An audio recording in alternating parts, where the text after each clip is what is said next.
Cricket کی سلطنت کا حکمران کون ہوگا؟ بھارت کے شہر احمد آباد میں جنگ چھڑ گئی۔ نیوزی لینڈ کے خلاف انگلینڈ کی بیٹنگ جاری۔ انگلش ٹیم کی قیادت جوز بٹلر کر رہے ہیں۔ کیویز ٹیم کی کمان ٹام لتھم کے ہاتھ میں ہے۔ میگا ایونٹ میں 10 ٹیمیں حصہ لے رہی ہیں۔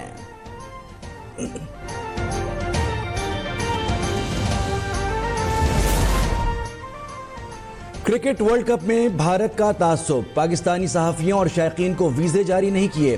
آئی سی سی کی ہدایات بھی نظر انداز کر دی۔ دنیا بھر کا میڈیا ورلڈ کپ کوریج کے لیے بھارت پہنچ گیا۔ قومی کپتان بابر اعظم کہتے ہیں پاکستانی مداحوں کی کمی محسوس کریں گے۔ صرف افغان نہیں بلکہ تمام غیر قانونی مقیم افراد کے خلاف آپریشن کیا جا رہا ہے۔ ہم نے کھلے دل سے سالوں تک افغان مہاجرین کی میزبانی کی ہے۔ ترجمان دفتر خارجہ کی پریس بریفنگ۔ ممتاز زہرا نے کہا کہ اس معاملے پر افغان حکومت سے بات چیت جاری رکھیں گے۔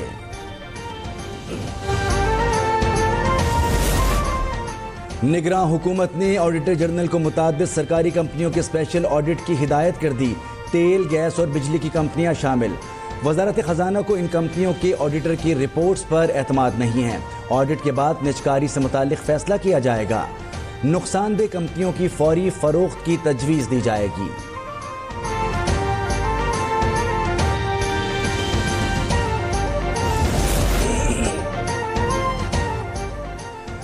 نگراں وزیر اعظم سے chief of naval staff admiral Amjad Niazi کی الوداعی ملاقات۔ ملک کے دفاعی امور پر تبادلہ خیال۔ انور الحق کاکڑ نے پاک بحریہ کے لیے امیر البحر کی خدمات کی تعریف کی۔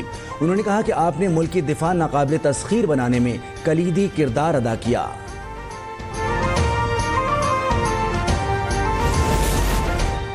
نواز شریف نے استقبال کے لیے 5 لاکھ افراد لانے کا ٹاسک دے دیا۔ نون لیگ کا اجلاس۔ نواز شریف نے ویڈیو لنک کے ذریعے صدارت کی۔ انہوں نے ٹکٹ ہولڈر سے کہا روزانہ کی بنیاد پر کارنر میٹنگز اور ورکرز کنونشن کیے جائیں۔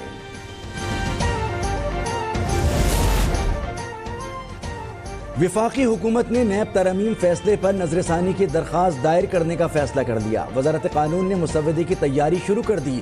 آئندہ ہفتے سپریم کورٹ میں نیب ترمیم بحال کرنے کی اپیل کی جائے گی۔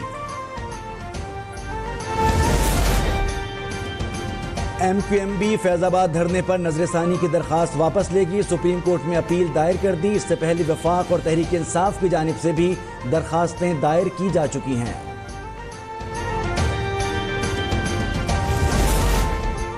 سندھ میں 886 نشستوں پر ضمنی بلدیاتی انتخابات۔ میئر کراچی مرتضی وہاب 3 نشستوں سے انتخابات میں حصہ لیں گے۔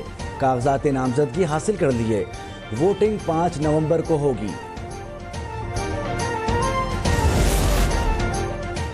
مونس الہی کو اشتہاری قرار دینے کی کارروائی شروع کر دی گئی۔ لاہور کی احتساب عدالت نے اشتہار شائع کرنے کا حکم دے دیا۔ نیب نے وارنٹ گرفتاری کی رپورٹ پیش کی۔ پرویز الہی کے بیٹے پر ترقیاتی منصوبوں میں کرپشن کا الزام ہے۔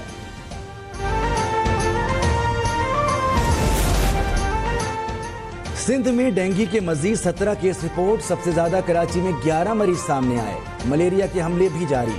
24 گھنٹے میں 3473 افراد میں وائرس کی تصدیق ہوئی۔ حیدرآباد اور لاڑکانہ ڈویژن سب سے زیادہ متاثر ہیں۔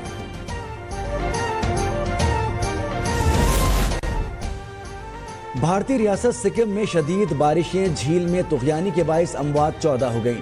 22 فوجی اہلکاروں سمیت 102 افراد لاپتہ ہو گئے۔ جنوبی تائیوان میں طوفان کوئنو نے تباہی مچا دی۔ بارش اور تیز ہواؤں کے باعث حادثات میں 190 افراد زخمی ہو گئے۔ کاروبار اور تعلیمی مراکز بند ہیں۔ فضائی سروس بھی متاثر۔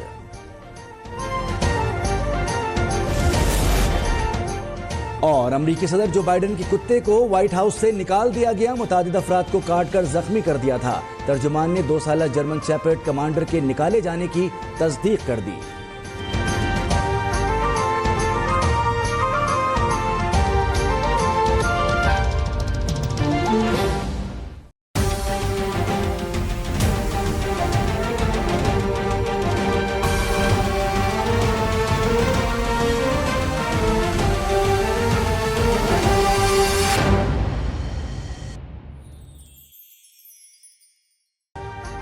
ابھی سبسکرائب کریں تاکہ کوئی خبر رہ نہ جائے۔